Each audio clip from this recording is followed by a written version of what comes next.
तो यशपाल चौहान साहब, सबसे पहले आपका वेलकम हमारे पॉडकास्ट के ऊपर। और आज हम बात करने वाले हैं सर, यहाँ पे डिस्कस करने वाले हैं भारतीय जनता पार्टी बीजेपी के बारे में बात करना चाहते हैं। दुनिया जानना चाहती है कि बीजेपी एक ऐसी पार्टी जिसको कोई नहीं जानता था आज से बहुत सालों पहले, लेकिन आज वो पार्टी आज दुनिया की सबसे बड़ी पार्टी बन चुकी है, वर्ल्ड की सबसे लार्जेस्ट पार्टी बन चुकी है। तो आज के बारे में आप अपने विचार हमारे साथ साझा करिए, जनता जानना चाहती है। धन्यवाद नील भाई, शुक्रिया आपके प्लेटफॉर्म पर बुलाने का और आप दर्शकों के साथ जोड़ने का। दर्शकों को भी शुक्रिया।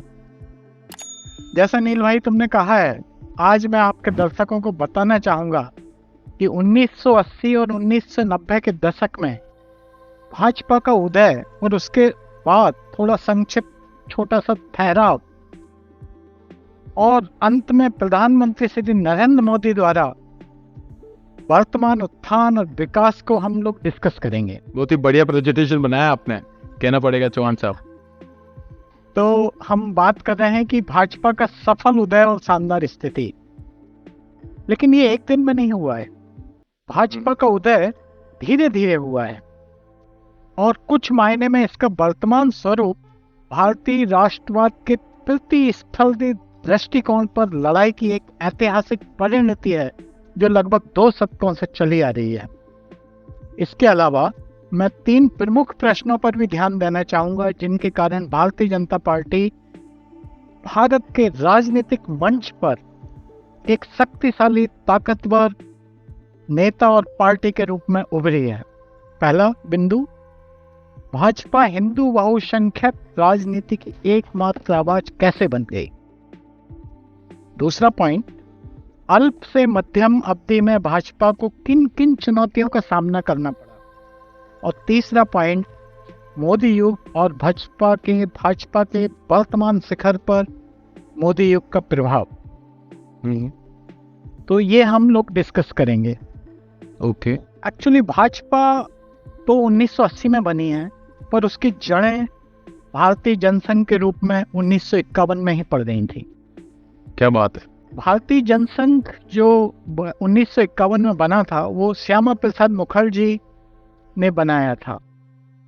और उस समय एक्चुअली हुआ क्या था कि जो हिंदू परंपरावादियों को, जो हिंदू माइंडसेट था, उन लोगों के लिए छूट देने में जो नेहरू जी थे, हमारे जवाहरलाल नेहरू, उनके नेतृत्व में कांग्रेस पार्टी की अनिच्छा थी कि उनकी मांगों को एक बेरुखी की तरह से डील कर रहे थे।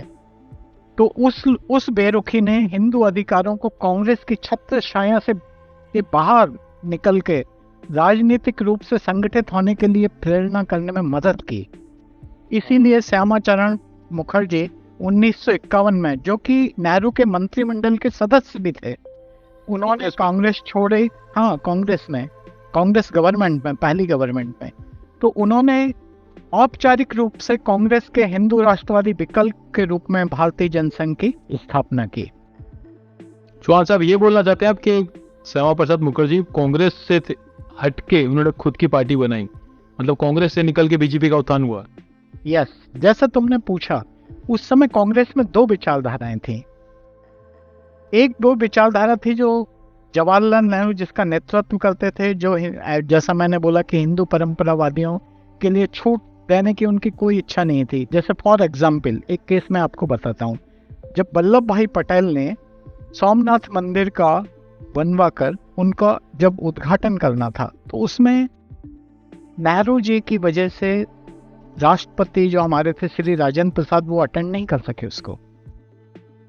इससे हमको समझ में आता है कि नेहरू जी की विचारधारा क्या थी और वल्लभ भाई पटेल या जो मेजोरिटिज्म बहुसंख्यकवादियों की विचारधारा क्या थी।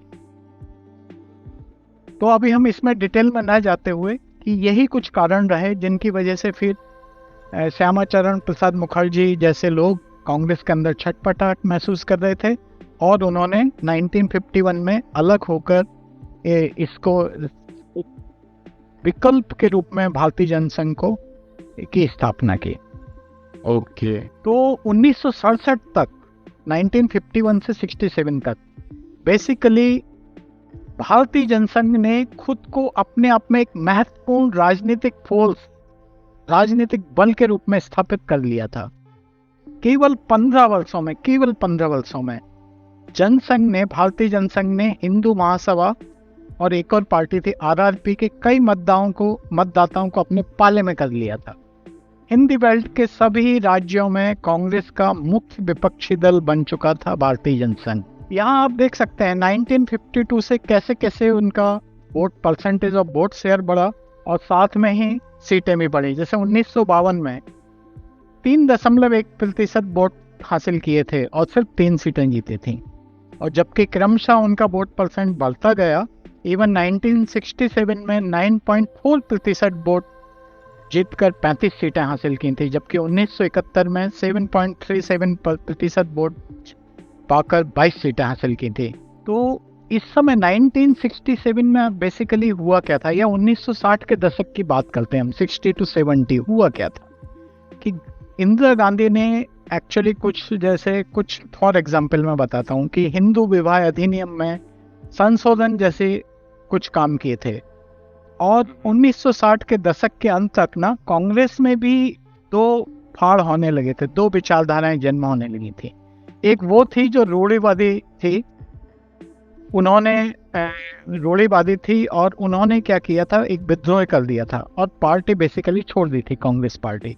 तो कांग्रेस पार्टी का विघटन भी हुआ उस समय कांग्रेस, राष्ट्रीय कांग्रेस संगठन, या जिसको कांग्रेस ऑर्गेनाइजेशन, कांग्रेस ओ के नाम से जाना जाता था, जिसके अध्यक्ष कामराज थे, और दूसरा कांग्रेस आर थे।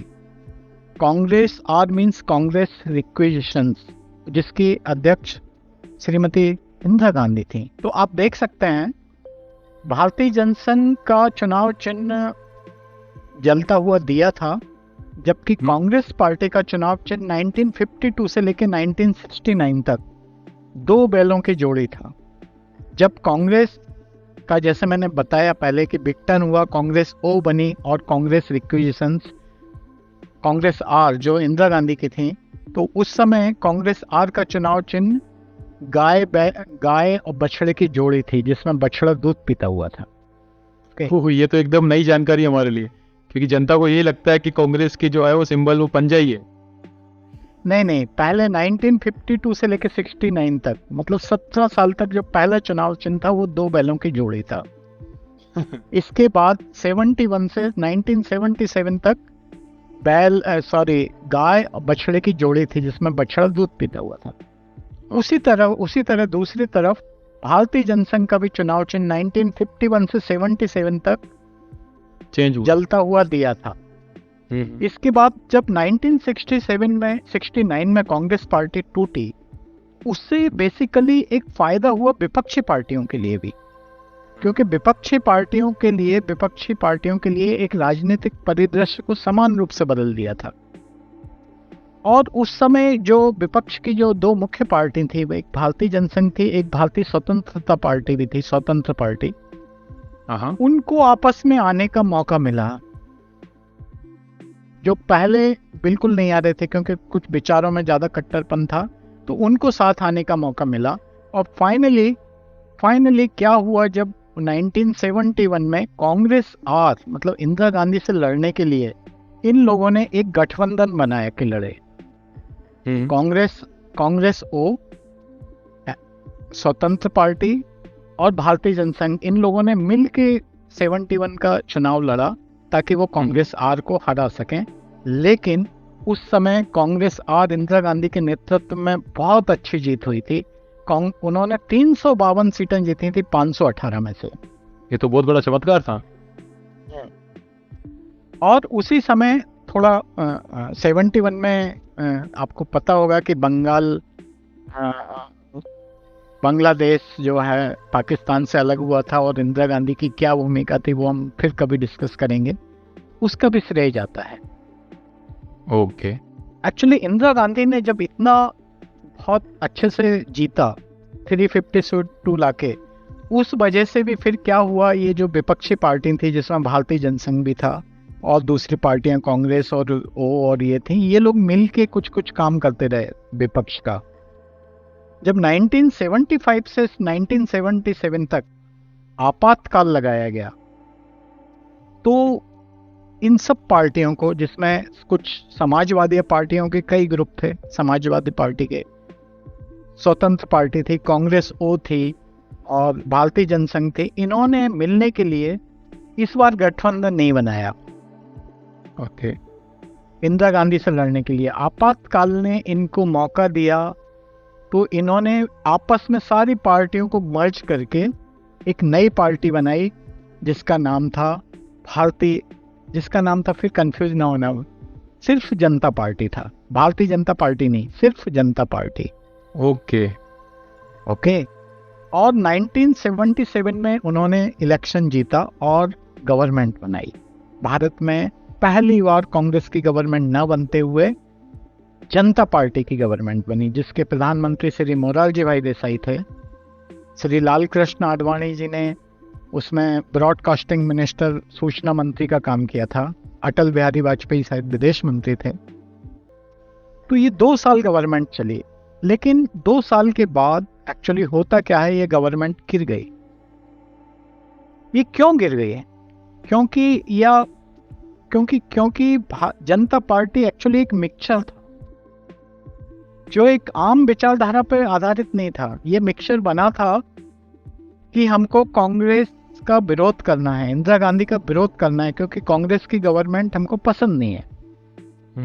तो जब जैसे इनकी गवर्नमेंट बनी, जनता पार्टी का विघटन हुआ, क्योंकि उसके अंदर अलग अलग ग्रुप थे। वो पार्टी बन के एक मर्ज हो चुकी थी, लेकिन जो व्यक्तिगत रूप पे लोग काम उनकी अपनी विचारधारा पे आगे बढ़ रहे थे।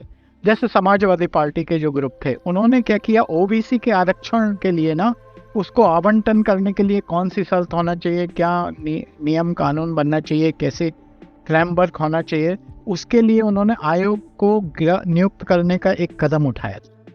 तो दूसरी तरफ जो बेसिकली जनसंघ के लोग थे या जो हिंदू परंपरावादियों की बात कर रहे थे, वो चाहते थे कि उनकी पसंदीदा प्राथमिकताओं पे हम ये गवर्नमेंट काम करती है।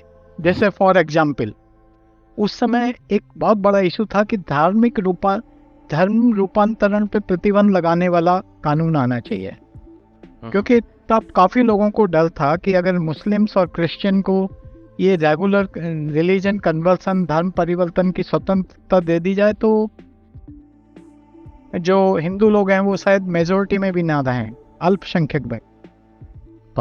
फाइनली जब विचारों का इस तरह से संघर्ष हुआ और कुछ उस समय हुआ नहीं गवर्नमेंट द्वारा, तो फाइनली जनता पार्टी का विघटन होने लगा। तो जैसा मैंने बताया, जनता पार्टी के विघटन ने भारतीय जनता पार्टी के गठन का मार्ग प्रशस्त कर दिया। तो 1980 में अटल बिहारी वाजपेयी के नेतृत्व में भारतीय जनता पार्टी का गठन हुआ और उन्हीं के नेतृत्व में नव निवलती हुई भाजपा ने उदारवादी रुख अपनाया। एक्चुअली ये जो बीच का रास्ता उदारवादी निकालने का अटल बिहारी वाजपेयी जी का एक निर्णय था, और ये एक स्ट्रैटेजी थी। स्ट्रैटेजी ये थी, उसका उद्देश्य ये था कि जो पुरानी जनता पार्टी के से जो समर्थक भारतीय जनता पार्टी के अंदर आए थे, उनको बनाए रखने का था, जो भाजपा में शामिल हुए थे। हालांकि इस चीज का, उदारवादी रुख का, आरएसएस ने खुले तौर पर उसका अपनी व्यक्तिगत नाराजगी व्यक्त की थी। और आरएसएस ने अपनी मूल विचारधारा को कमजोर होने का जोखिम उठाने की बजाय उन्होंने बेसिकली विश्व हिंदू परिषद एवं आरएसएस के जो अन्य सहयोगी संगठन थे उन पे ज्यादा निर्भर किया। इंदिरा गांधी की मृत्यु के बाद जब 1984 में चुनाव हुआ भारतीय लोकसभा के लिए, उसमें कांग्रेस आई को राजीव गांधी के नेतृत्व में 400 प्लस सीटें मिली, जबकि भारतीय जनता पार्टी सिर्फ 2 सीटें हासिल करने में ही सफल हो सकी। ये कौन से साल की बात है? 1984 में। हाँ, तो मैं आपके दर्शकों से जानना चाहता हूं, क्या उन्हें याद है कि वो 2 सीटें कौन सी थी जहां भारतीय जनता पार्टी के लोग थे? क्या नहीं सही में मुझे अटल बिहारी वाजपेयी और आडवाणी थे?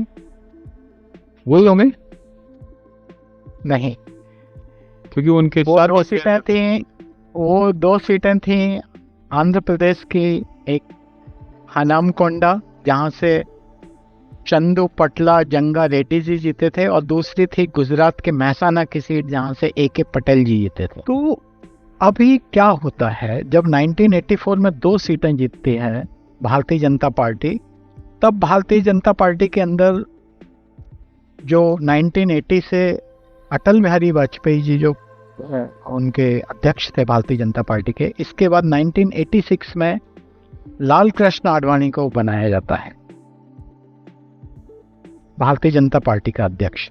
तो यहाँ पर बेसिकली ये सिर्फ व्यक्तियों का परिवर्तन नहीं था, ये एक स्ट्रेटेजी थी जो एक उदारवादी रुख से थोड़ा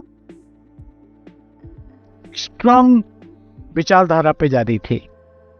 कट्टर हिंदू बोल सकते, कट्टर हिंदू नहीं, कट्टर हिंदू कहना पसंद नहीं करूंगा मैं, बट यस, ये एक स्ट्रांग ताकतवर विचारधारा पे, बजाय उसको कहने के कि उदारवादी, यस, जैसे गरम दल होते थे, इस तरह से विचारधारा पे जा रहे थे। और साथ में तो देख लिया 2 सूट नहीं थी सिर्फ। और दूसरा क्या होता है कि मतलब लाल कृष्ण आडवाणी को बनाया जाता है, जो उसका पहला फायदा तो यह होता है कि RSS का बीजेपी को ज्यादा सहयोग मिलना शुरू होता है कंपेयरिंग टू 84। और दूसरा, उस समय एक्चुअली नॉर्थ इंडिया में और उत्तर भारत में जो उभरती हुई राजनीति थी वो बेसिकली 2 मुद्दों पे ठहर गई थी। पहला मुद्दा, और ये दोनों मुद्दे कांग्रेस ने ही दिए थे, पहला मुद्दा वो था कि साहेबानो विवाद हुआ था। अगर आपको ध्यान हो तो साहेबानो विवाद में, साहेबानो केस भी हुआ था, और उस साहेबानो केस से ये बहस होने लगी थी कि क्या भारत को एक समान नागरिक संहिता की जरूरत है, क्या भारत को एक समान नागरिक संहिता को अपनाना चाहिए, uniform civil code. Uniform civil code, ये जो फर्स्ट टाइम आया था, ये साहेबानो विवाद के बाद ही प्रश्न मुद्दा बन गया था, क्या भारत को यूनिफॉर्म सिविल कोड अपनाना चाहिए।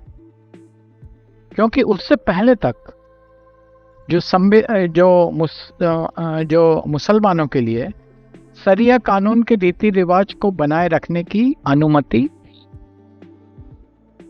चल रही थी। और दूसरा मुद्दा था अयोध्या में राम मंदिर बनने का, क्योंकि उसी 89 और उसी दौरान, तो साहेबानो विवाद के बाद कांग्रेस ने राजीव गांधी के नेतृत्व में अयोध्या में राम मंदिर के ताले खोल दिए और उनका शिलान्यास भी किया। अब मैं दर्शकों से पूछना चाहूंगा कि आपको क्या लगता है, क्या कांग्रेस दोनों तरफ का तुष्टीकरण कर रही थी? ये अपने अपने विवेक पे छोड़ता हूं, पर ये दोनों मुद्दे से भारतीय जनता पार्टी ने इन दोनों मुद्दों को बहुत ढंग से उभारा, और उभारते हुए उसको पे लड़ाई की, उसको जनता तक लेके गए। तो 1989 के चुनाव जो कांग्रेस आई राजीव गांधी के नेतृत्व में लड़ रही थी, वो बेसिकली उसमें उनके बहुत कम सीटें आई। यद्यपि वो नंबर 1 थे, लेकिन जो पहले 400 प्लस सीट थी उससे वो काफी गिर चुके थे, आधे से भी कम। उसका कारण था कि राजीव गांधी का धीरे धीरे वोट बैंक की राजनीति में वो फंसते जा रहे थे। जैसे मैंने अभी पहले बताया कि साहेबानो प्रकरण में कानून में संशोधन किया उन्होंने, सुप्रीम कोर्ट के फैसले को बदलवा दिया, 86 में ताले खुलवाए, 87 में शिलान्यास किया, और फिर बाद में किस तरह के दबाव में उस राम मंदिर के मुद्दे से अपना हाथ भी खींच लिया। तो उस समय 1989 में भारतीय जनता पार्टी ने पहली बार 85 सीटें जीती। क्या बात। हालांकि उसका जो वोट परसेंटेज था वो करीब 10% के आसपास था, 10% से प्लस था, जबकि कांग्रेस आई को 40% का वोट शेयर था। लेकिन कांग्रेस आई की सीटों में बहुत ज्यादा गिरावट हुई थी। तो 1989 में बेसिकली बीपी सिंह प्रधानमंत्री बनते हैं, क्योंकि उन्होंने बोफोर्स खरीद का भ्रष्टाचार का प्रकरण उन्होंने ही उठाया हुआ था, और भारतीय जनता पार्टी उनको बाहर से सपोर्ट करती है। हाँ। और इसके बाद क्या होता है कि बीपी सिंह ना फिर से अपने पार्टी जो जनता दल था उसको स्ट्रांग बनाने के लिए मंडल आयोग की सिफारिशों को लागू कर देते हैं। तो बीपी सिंह ने जैसे ही मंडल आयोग की सिफारिशों को लागू किया, तो भारतीय जनता पार्टी ने इस बदलती हुई परिस्थिति में अपने आप को मजबूत बनाए रखने के लिए लाल कृष्ण आडवाणी जी ने सोमनाथ से अयोध्या तक की रथ यात्रा का प्लान किया और रथ यात्रा शुरू की। इस रथ यात्रा के फलस्वरूप लाल कृष्ण आडवाणी ने पूरे देश में राम लहर का निर्माण कर दिया। यद्यपि ये यात्रा पूरी ना हो सकी, क्योंकि बिहार के समस्तीपुर में लालू प्रसाद यादव ने रथ यात्रा को रोक दिया और आडवाणी जी को गिरफ्तार कर लिया था। लालू प्रसाद यादव बीपी सिंह की ही पार्टी के तरफ से थे और बिहार के चीफ मिनिस्टर थे। इन सब बातों से भारतीय जनता पार्टी ने बीपी सिंह सरकार से अपना समर्थन वापस ले लिया, जिसके फलस्वरूप बीपी सिंह की सरकार गिर गई। 1991 में फिर से इलेक्शन हुए भारतीय लोकसभा के लिए, जिसमें राम मंदिर का मुद्दा भारतीय जनता पार्टी द्वारा, और इसके साथ साथ भारतीय जनता पार्टी ने बड़े बड़े आर्थिक सुधारों की वकालत करना शुरू भी किया, और कम भागीदारी के मुद्दे को लेकर मध्यम वर्ग के असंतोष को भी दूर करने में वो कामयाब रही। तो उसके फलस्वरूप उन्होंने अपनी एक फिर से 91 में सफलता प्राप्त की। लेकिन उस समय नरसिंह राव की सरकार बनी। बट इस सब दौरान में भारतीय जनता पार्टी राज्यों में अपनी सरकार बनाने में सफल रही है। जो 3 पॉइंट मैंने बताए थे कि वो आर्थिक सुधारों की भी वकालत कर रही थी, वो राम मंदिर के मुद्दे पे भी अपना स्ट्रॉन्ग कमिटमेंट लेके चल रही थी, और ये सब लाल कृष्ण आडवाणी कर रहे थे। बेसिकली लाल कृष्ण आडवाणी जी जो हैं वो 86 से 91 तक भाजपा के अध्यक्ष रहे थे, और सिर्फ 2 साल के लिए 91 से 93 तक मुरली मनोहर जी अध्यक्ष रहे थे, और फिर से 93 से 98 तक लाल कृष्ण आडवाणी भाजपा के अध्यक्ष रहे। तो आप देखेंगे कि 86 से 91 और 93 से 98 तक के पीरियड जो है लाल कृष्ण आडवाणी के नेतृत्व में भाजपा ने कैसे कैसे अपना विकास किया था। 96 में फिर से इलेक्शन हुए, जब 5 साल नरसिंह राव ने अपनी सरकार को बचाए रखा, और इस बीच अयोध्या में जो बाबरी मस्जिद का विवादास्पद ढांचा था उसको गिरा दिया गया। और इस दौरान भारतीय जनता पार्टी स्पेशली लाल कृष्ण आडवाणी कुछ दिनों के लिए थोड़े डिफेंसिव मोड में भी आ गए, लेकिन फिर भी वो के बावजूद भी भारतीय जनता पार्टी और राम मंदिर, बड़े आर्थिक सुधारों की वकालत, मध्यम वर्ग के असंतोष को दूर किया। उसकी वजह से कई राज्यों में, हिंदी बेल्ट के राज्यों में भाजपा अपनी सरकार बनाने में कामयाब रही। अपना परसेंटेज ऑफ वोट शेयर को धीरे धीरे बढ़ाने में सफल रही, जिसके फलस्वरूप जब 1996 में भारत फिर से इलेक्शन हुआ, भारत में लोकसभा का जो इलेक्शन हुआ, तो आपको आश्चर्य होगा कि उसमें प्रधानमंत्री के दावेदार के रूप में अटल बिहारी वाजपेयी आए, और अटल बिहारी जी ने इतनी सीटें जीतते हुए पहली बार अपनी भाजपा की केंद्र में सरकार बनाई थी, जो 13 दिन चली थी। बट आप सोचेंगे कि ऐसा क्या हुआ कि 10 साल लाल कृष्ण आडवाणी जी ने अध्यक्षता की, और जब सरकार में प्रधानमंत्री बनाने का टाइम आया तो अटल बिहारी वाजपेयी को बना दिया जाता है। सही बात है, सही बात है। तो मैं आपको बताता हूं कि कारण क्या था। एक्चुअली चुनाव के ठीक पहले तक आडवाणी जी ही पार्टी के सर्वमान्य नेता थे उस समय, और उन्हीं को ही प्रोजेक्ट किया जाता कि प्रधानमंत्री के रूप में। लेकिन जस्ट चुनाव से कुछ पहले एक हवाला स्कैंडल आता है जिसमें आरोप लगाया जाता है आडवाणी जी के ऊपर। तो आडवाणी जी क्या करते हैं, उस समय इस्तीफा देते हैं और वो कहते हैं कि जब तक मैं निर्दोष साबित नहीं हो जाता मैं लोकसभा चुनाव नहीं लड़ूंगा। और वो खुद अनाउंस करते हैं कि अटल बिहारी वाजपेयी जी प्रधानमंत्री पद के दावेदार होंगे वो चुनाव से पहले। तो ये दिखाता है कि आडवाणी जी कितने अपने आदर्शों पे चले। हालांकि बाद में सुप्रीम कोर्ट ने उनको इस स्कैम से या इसमें इन्वॉल्व होने से कंप्लीटली बरी कर दिया था। दोष मुक्त नहीं पाए गए, मतलब दोषी नहीं पाए गए थे, पूर्णतः उन्हें दोष मुक्त किया था कि इनका कोई भी इन्वॉल्वमेंट। तो जब ये सरकार 1996 में भारतीय जनता पार्टी को अभूतपूर्व सफलता मिली थी और पहली बार भारतीय जनता पार्टी ने सरकार बनाई, ओके, लेकिन ये 13 दिनों में ही कैसे गिर गई? क्योंकि उस समय भारतीय जनता पार्टी की स्थिति ऐसी थी कि उससे कोई दल मिलना नहीं चाहते थे। एक अस्पृश्यता, अनटचेबल पार्टी के रूप में लेते थे। तो सिर्फ 2 दलों ने उनको सपोर्ट किया था, पहली शिवसेना थी और दूसरा अकाली दल। और फाइनली वो 13 दिन की सरकार में उन्होंने बहुमत सिद्ध नहीं कर पाए, उससे पहले ही उन्होंने इस्तीफा दे दिया था। और ये एक बहुत अच्छी स्लाइड है जिसमें मैंने रखा है जो उन्होंने उस समय बोला था, अटल बिहारी वाजपेयी जी ने, कि मेरी बात को आप गांठ बांध लें।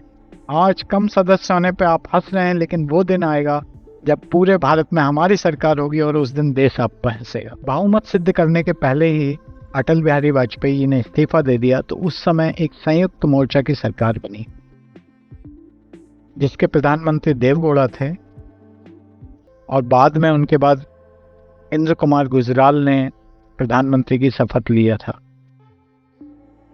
पर ये दोनों ही गवर्नमेंट ज़्यादा नहीं चल पाई और फिर से 1998 में दोबारा चुनाव हुए, मध्यावधि चुनाव हुए, क्योंकि ये 2.5 साल के अंदर यानी आधा भी टर्म पूरे नहीं कर पाई थी ये गवर्नमेंट है। ये एक वो टाइम था जब कोलिशन गवर्नमेंट चल रही थी और वो नहीं चल रही। तो जब 1998 में जब तक चुनाव हुआ तो उस समय जैसे मैंने बताया कि 93 से 98 तक फिर से जो भारतीय जनता पार्टी के अध्यक्ष थे वो लाल कृष्ण आडवाणी थे। तो 96 से 98 में इन्होंने क्या किया कि काफ़ी दलों में अपना सामंजस्य बढ़ाया और जो एक पहले अनटचेबल पार्टी थी वो अब लोग उससे जुड़ना शुरू हो गए थे। तो जो चुनाव लड़ा 98 में वो एनडीए, एक संयुक्त एनडीए, नेशनल डेमोक्रेटिक अलायंस बनाया और चुनाव लड़े और जिसमें अच्छी खासी विजय हुई। और बाद फिर से एनडीए अटल बिहारी वाजपेयी के नेतृत्व में सरकार बनाई गई 98 में। पर यह सरकार भी सिर्फ 13 महीने चली थी। पहली सरकार 13 दिन चली थी, दूसरी सरकार 13 महीने चली। लेकिन पहली सरकार में 96 में 13 दिन के अंदर अटल बिहारी वाजपेयी का एक बहुत महत्वपूर्ण कार्य था जिसने देश का गौरव ऊंचा उठाया। वो थी घटना पोखरण 2 विस्फोट, परमाणु विस्फोट किया गया था। यद्यपि इस सारी नरसिंह राव सरकार ने इसकी एक्टिविटी शुरू की थी, कर रखी थी, लेकिन 13 दिन की गवर्नमेंट में अटल बिहारी वाजपेयी ने एक बोल्ड डिसीजन लेते हुए अंतर्राष्ट्रीय देशों के ना परवाह करते हुए उन्होंने सक्सेसफुली परमाणु विस्फोट किया था, जिससे भारत का गौरव से उठ गया था। और दूसरी 13 महीने की सरकार में भी अटल बिहारी वाजपेयी जी ने अपने पड़ोसी देशों से सामंजस्य, दोस्ती बढ़ाने का काम भी किया था। उन्होंने फरवरी 1999 फरवरी में दिल्ली से लाहौर की बस यात्रा की थी, जिसको तत्कालीन प्रधानमंत्री पाकिस्तान के नवाज शरीफ उनको बागा बॉर्डर पर रिसीव करना है। बट अनफॉर्चुनेटली पाकिस्तान ने मई में कारगिल किया, जो पीठ में खंजर घोंपने जैसा काम था। तो कारगिल वार जो है वो मई से जुलाई तक 2-2.5 महीने तक चला था। 26 जुलाई 1999 को हमने फाइनली विजय प्राप्त की और इसीलिए 26 जुलाई को कारगिल विजय दिवस के रूप में मनाया जाता है। इसके बाद भारतीय जनता पार्टी की सरकार गिर गई क्योंकि अन्ना द्रमुक पार्टी की जयललिता ने अपना समर्थन एनडीए गवर्नमेंट से वापस ले लिया था। तो इस वजह से ये सरकार गिरी और सिर्फ एक वोट से गिरी थी। क्या बात। और वो वोट भी आप स्क्रीन पर देख रहे होंगे और आपको आश्चर्य होगा कि ये वोट गौमांग जी का था, जो उड़ीसा के उस समय मुख्यमंत्री भी थे। और उन्होंने उस समय रिजाइन नहीं किया था, लेकिन वो लोकसभा सीट जीते हुए थे। तो एक तरह से ये आप खुद सोचें कि ये वोट क्या विवादास्पद हो सकता था या नहीं है, पर जो भी है उस समय ये सरकार गिर गई। तो बाद में फिर से 1999 में, अक्टूबर 1999 में जब चुनाव हुए तो जो राष्ट्रीय जनतांत्रिक गठबंधन मतलब एनडीए, नेशनल डेमोक्रेटिक अलायंस, ये फिर से चुनाव जीता, बहुमत हासिल किया और इस चुनाव एजेंडे में सुशासन और सुराज को आधार बनाया गया था। और फिर से गठबंधन की राजनीति का दौर आगे बढ़ा 1998 से 2004 तक। तो अगर हम यहाँ पे बीजेपी के डेवलपमेंट की बात करते हैं कि बीजेपी की विकास यात्रा कैसे रही, तो आप देखेंगे 1996 में उसने 161 सीटें जीती थी और 20.29% वोट हासिल किया था। जबकि 1998 में 182 सीटें जीती और 25.59% वोट हासिल किए थे। इसी तरह से 1999 के चुनाव में भी 182 सीटें जीती और 23.74% वोट हासिल किया था। लेकिन जब 2004 का चुनाव हुआ तो उन्होंने सिर्फ 138 सीटें जीती थी, जबकि वोट प्रतिशत कमोबेश उतना ही था, 22.1। 1998 से 2004 तक अटल बिहारी वाजपेयी के नेतृत्व में राष्ट्रीय जनतांत्रिक गठबंधन ने केंद्र में शासन किया था। और मुख्य रूप से जो हाइलाइट्स हैं वो ये है कि इसने भाजपा के नेतृत्व में, जो कि केंद्र अटल बिहारी वाजपेयी जो नेतृत्व कर रहे थे, हाईलाइटेड पॉइंट है कि इन्होंने गठबंधन धर्म का निर्वाह बहुत अच्छे से किया था। अपने देश को सुशासन और स्वराज्य देने की कोशिश की थी, महंगाई पे नियंत्रण पाया था, जरूरी वस्तुओं की उपलब्धता बढ़ाई थी, जैसे प्याज जैसे, और पोखरण में परमाणु विस्फोट करके भारत का गौरव तो बढ़ाई था 96 में। और साथ में इनका अटल बिहारी वाजपेयी जी का, एनडीए गवर्नमेंट का, बीजेपी का कॉन्सेप्ट ही ये था कि भाई पड़ोसी देशों के साथ अच्छे संबंधों की नीति पे चले, जो दिल्ली टू लाहौर बस यात्रा जिसका एक उदाहरण है। और साथ में चरित्र, आदर्शवाद और अनुशासन। आपने सुना होगा कि पहले चाल चरित्र की बात करती थी भाजपा उस समय, उस पे भी ये लोग खड़े उतरते थे। देश में ऐसा माहौल हो गया था कि इंडिया साइनिंग का कैंपेन चल रहा था। इसकी वजह ये थी कि ऑप्टिमिस्टिक कैंपेन हो गया था। और 2003 में 3 राज्यों में चुनाव हुआ, मध्य प्रदेश, छत्तीसगढ़, राजस्थान। तीनों में भारतीय जनता पार्टी की सरकार आई। तो जो भारतीय जनता पार्टी वो ओवर कॉन्फिडेंट हो गई थी और उसने इसलिए 6 महीने पहले ही इलेक्शन करा लिए और इंडियन साइनिंग का कैंपेन चला। तो जो ठंडों में नॉर्मली चुनाव होते थे अक्टूबर नवंबर में, वो इस बार गर्मियों में चुनाव हुए। तो उस समय ऐसा सोचा जाता है कि गर्मियों में चुनाव होने का मतलब पब्लिक जो है वो कम निकलेगी वोट डालने के लिए। तो एक तो ये भी कारण हो सकता है। दूसरा, ओवर कॉन्फिडेंट तो थे ही, तो इन्होंने इंडिया साइनिंग का जो नारा दिया था कि भारत चमक रहा है, वो कांग्रेस या सोनिया गांधी के नेतृत्व में उन्होंने कुछ ऐसे काम किए, दिखाया और पब्लिक को ये शो करने की कोशिश की कि जो इंडिया साइनिंग है वो सिर्फ कुछ लोगों के लिए है। और वो शायद ये समझाने में सफल हुए और बीजेपी अति आत्मविश्वास होने के कारण उसको उतने सही ढंग से नहीं समझा पाई, जनमानस तक नहीं पहुंचा पाई, जिसकी वजह से उनकी सीटें जो 182 थी उससे कम होकर 135 पे अटक गए थे वो। जबकि खुद इस चुनाव से पहले विपक्ष कांग्रेस, पूरा मीडिया ये मान के चल रहा था कि भारतीय जनता पार्टी की सीटें काफ़ी बढ़ेंगी, जो 182 से बहुत ऊपर जाएंगी और एनडीए राष्ट्रीय जनतांत्रिक गठबंधन की ही सरकार बनेगी। तो यह एक बहुत बड़ा वो था और सेटबैक था बीजेपी के लिए।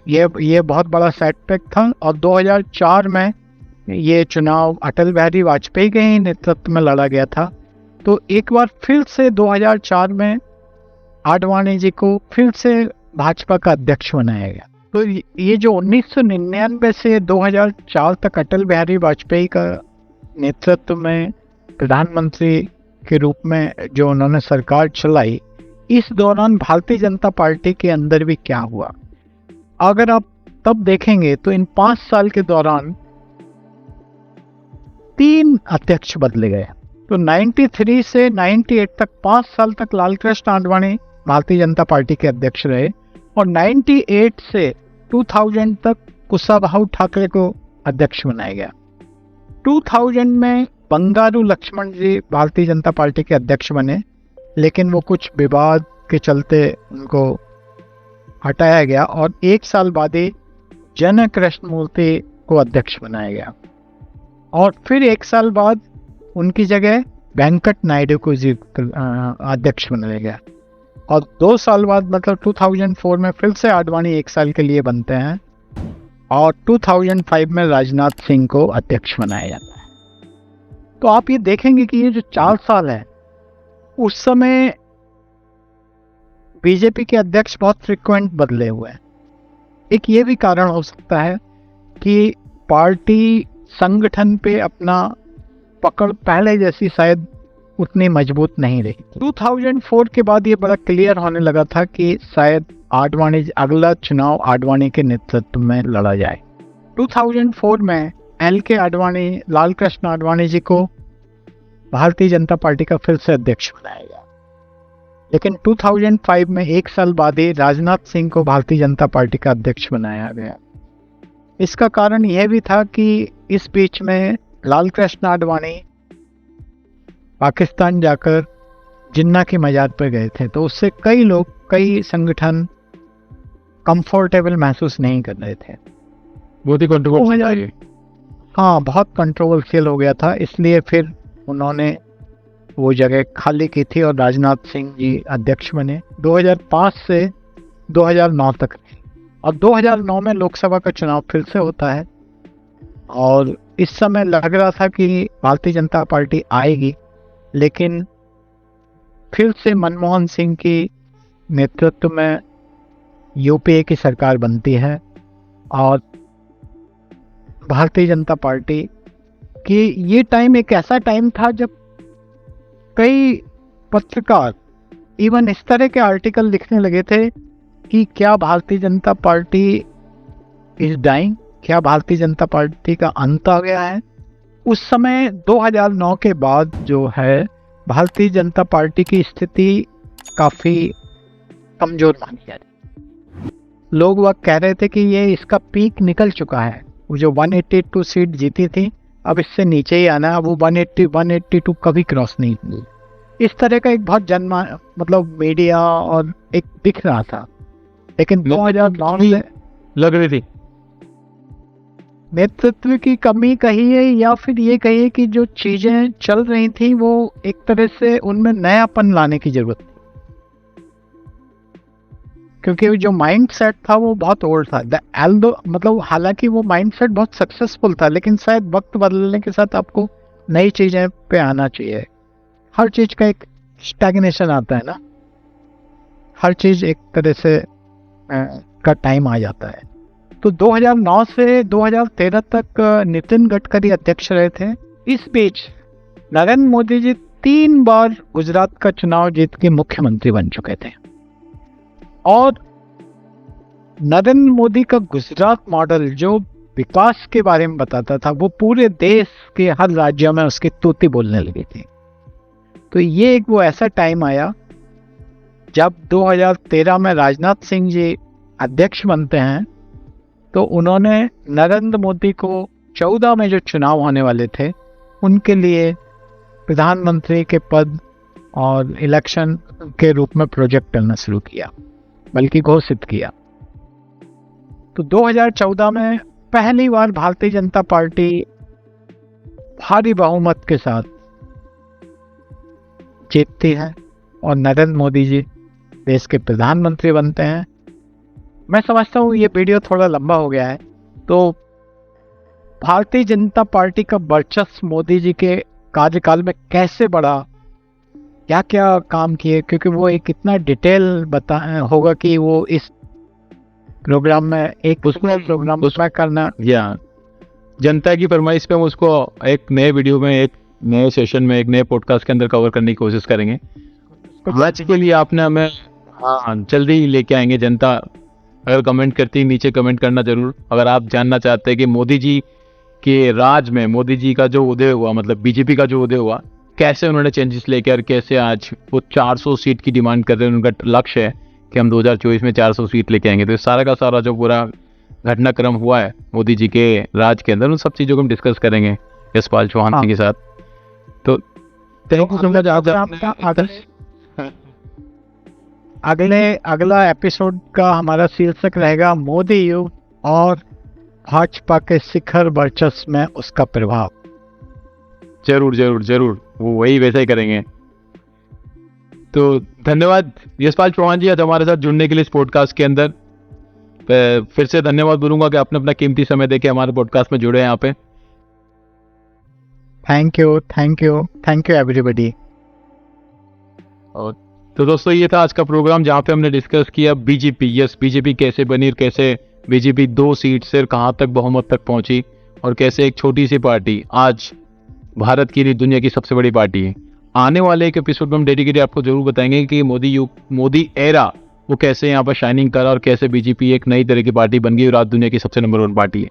आई होप आपको ये वीडियो पसंद आया होगा। थैंक यू सो मच इस वीडियो को देखने के लिए। इस पॉडकास्ट को लाइक करिए, शेयर करिए सभी दोस्तों के साथ। आपके सारे डाउट्स क्लियर हो चुके होंगे। कुछ भी अगर सवाल है आपके, नीचे कमेंट करके जरूर हमसे पूछ सकते हैं। Thank you so much. मिलेंगे एक नए वीडियो के साथ, एक नए पॉडकास्ट के साथ। तब तक bye, take care, always keep smiling.